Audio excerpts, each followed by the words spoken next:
Halo, nama saya Evelyn, NPM 18421446, kelas 6 AKMA.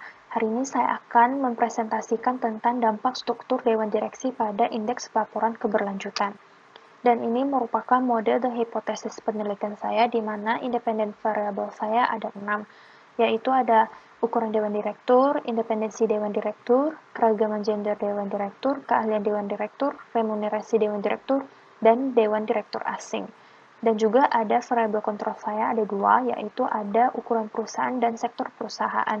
Dan itu merupakan variabel dependen saya, yaitu pelaporan keberlanjutan. Dan ini merupakan hasil penelitian deskripsi sampel penelitian dan uji outlier saya, di mana jumlah perusahaan yang terdaftar di BEI selama tahun 2016 hingga 2019 yaitu 723 perusahaan, dan jumlah perusahaan yang tidak melaporkan laporan keberlanjutan itu ada 657 perusahaan, dan perusahaan yang melaporkan laporan keberlanjutan secara berturut-turut itu ada 66 perusahaan, dan jumlah tahun penelitian saya itu 4 tahun, dan jumlah data penelitian saya itu totalnya ada 264 data. Dan jumlah data outlier yang tidak dapat digunakan itu ada 14 data, dan jumlah observasi saya totalnya ada 251 data. Dan ini merupakan hasil statistik deskriptif saya, di mana laporan keberlanjutan saya diukur dari total score disclosed dibagi dengan total GRI score index. Dan ukuran Dewan Direksi saya diukur dari proporsi anggota Dewan Direksi, dan independensi Dewan Direksi saya itu ukurnya dari proporsi direksi independen yang duduk di Dewan Direksi terhadap total Dewan Direksi, dan keragaman gender Dewan Direksi saya itu hitungnya dari proporsi perempuan duduk di Dewan Direksi terhadap total Dewan Direksi. Dan keahlian Dewan Direksi saya dihitung dari jumlah direktur yang mempunyai keahlian dalam masalah lingkungan terhadap total Dewan Direksi, dan remunerasi Dewan Direksi saya diukur dari logaritma natural dari total remunerasi Dewan Direksi, dan Dewan Direksi asing saya dihitung dari total proporsi direksi asing terhadap total direktur. Dan ukuran perusahaan saya itu diukur dari logaritma natural terhadap total aset. Lalu sektor perusahaan saya itu variabel dummy, di mana 1 itu merupakan perusahaan bekerja di lingkungan industri yang sensitif, dan 0 itu jika perusahaan tidak bekerja di lingkungan industri yang sensitif.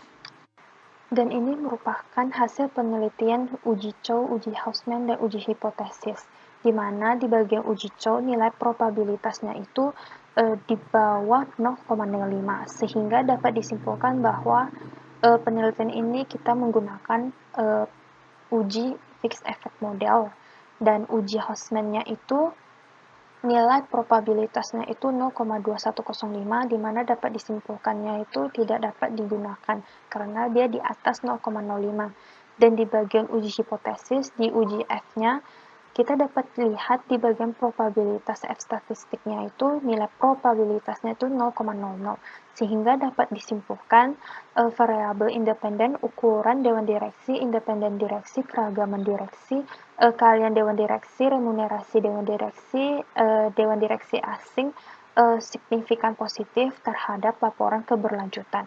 Dan uji adjusted R saya itu nilai probabilitasnya itu 0,523, sehingga dapat disimpulkan bahwa variabel independen dan variabel kontrol saya dapat menggambarkan 52% terhadap laporan keberlanjutan, dan sisanya 48% tidak dapat menggambarkan penelitian ini.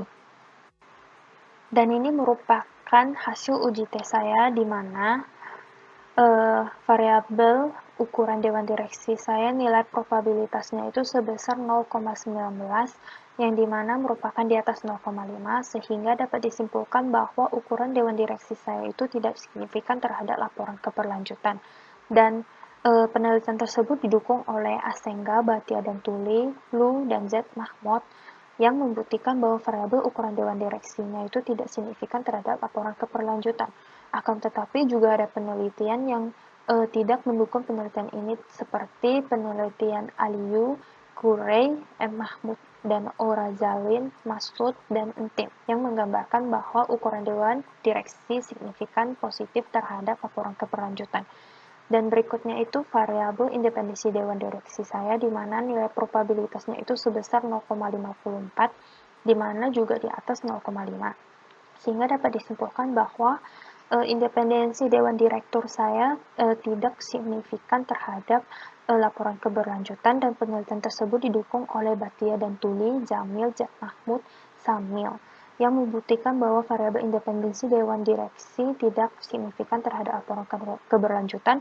Akan tetapi juga ada penelitian yang tidak mendukung penelitian ini, seperti penelitian D, kemudian Serage, Yuliarini, yang menggambarkan bahwa independensi Dewan Direksi signifikan positif terhadap laporan keberlanjutan. Dan variabel berikutnya itu keragaman gender Dewan Direksi, di mana nilai probabilitasnya itu sebesar 0,26, di mana di atas 0,05, sehingga dapat disimpulkan bahwa keragaman gender Dewan Direksi tidak memiliki hubungan signifikan terhadap laporan keberlanjutan. Dan penelitian tersebut didukung oleh Adeni dan Fadipe, Masud, yang membuktikan bahwa variabel keragaman gender Dewan Direksi tidak signifikan terhadap laporan keberlanjutan. Akan tetapi juga ada penelitian yang tidak mendukung penelitian ini, seperti penelitian Bakar, Moses, yang menggambarkan bahwa keragaman gender Dewan signifikan terhadap laporan keberlanjutan. Dan juga ada penelitian seperti Masud, Samil, yang menggambarkan hasil dari keragaman gender Dewan Direksi itu signifikan negatif terhadap laporan keberlanjutan. Dan variabel berikutnya itu keahlian Dewan Direksi, di mana nilai probabilitasnya itu 0,05, sehingga dapat disimpulkan bahwa keahlian Dewan Direksi tidak memiliki hubungan signifikan terhadap laporan keberlanjutan. Dan penelitian tersebut didukung oleh Umukoro, yang membuktikan bahwa variabel keahlian Dewan tidak signifikan terhadap laporan keberlanjutan. Akan tetapi juga ada penelitian yang tidak mendukung penelitian ini, seperti penelitian Das, Halau, Salim, Homroy, dan Slackton, Jamil, yang menggambarkan bahwa ukuran Dewan Direksi signifikan positif terhadap laporan keberlanjutan. Dan variabel berikutnya itu remunerasi Dewan Direksi, di mana nilai probabilitasnya itu sebesar 0,08, di mana merupakan di atas 0,5, sehingga dapat disimpulkan bahwa remunerasi Dewan Direktur tidak memiliki hubungan yang signifikan terhadap laporan keberlanjutan. Dan penelitian tersebut didukung oleh Maas dan Rosendaal, yang membuktikan bahwa variabel remunerasi Dewan Direksinya itu tidak signifikan terhadap laporan keberlanjutan. Akan tetapi juga ada penelitian yang tidak mendukung penelitian ini, sehingga seperti Hatkwe, Moth, Razali, Premavari, dan Utami, Velte, yang menggambarkan bahwa variabel remunerasi Dewan Direksi tidak memiliki hubungan positif terhadap laporan keberlanjutan. Dan variabel yang terakhir yaitu Dewan Direksi asing, di mana nilai probabilitasnya itu sebesar 0,53, yang dimana di atas 0,05, sehingga dapat disimpulkan bahwa Dewan asing tidak memiliki hubungan signifikan terhadap laporan keberlanjutan. Dan penelitian ini didukung oleh Zhang Bu, yang membuktikan bahwa variabel Dewan asing tidak signifikan terhadap laporan keberlanjutan.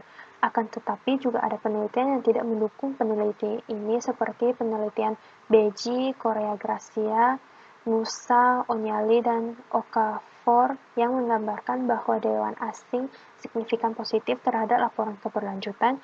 Dan menurut penelitian Liao, itu juga menggambarkan hasil dari Dewan asing signifikan negatif terhadap laporan keberlanjutan. Kesimpulan keterbatasan rekomendasi saya yaitu berdasarkan pengujian dan analisis peneliti, uji dapat disimpulkan bahwa ukuran Dewan Direksi, independen Dewan Direksi, keragaman Dewan Direksi, keahlian Dewan Direksi, remunerasi Dewan Direksi asing tidak memiliki hubungan signifikan terhadap laporan keberlanjutan. Dan keterbatasan yang peneliti ingin sampaikan tentang laporan keberlanjutan ini adalah adanya keterbatasan untuk meneliti lebih lanjut tentang laporan keberlanjutan di BNI, karena tidak semua perusahaan ada melaporkan laporan keberlanjutannya secara berturut-turut, yaitu dari tahun 2016 hingga 2019. Dan rekomendasi peneliti itu berharap ke depannya peneliti dapat memberikan hasil yang maksimal dengan adanya rekomendasi yang berkaitan dengan beberapa hal, yaitu memperbanyak sampel penelitian dengan menambahkan tahun objek penelitian agar dapat memberikan hasil maksimal. Sekian dari presentasi saya hari ini. Jika ada kesalahan, mohon maaf. Terima kasih.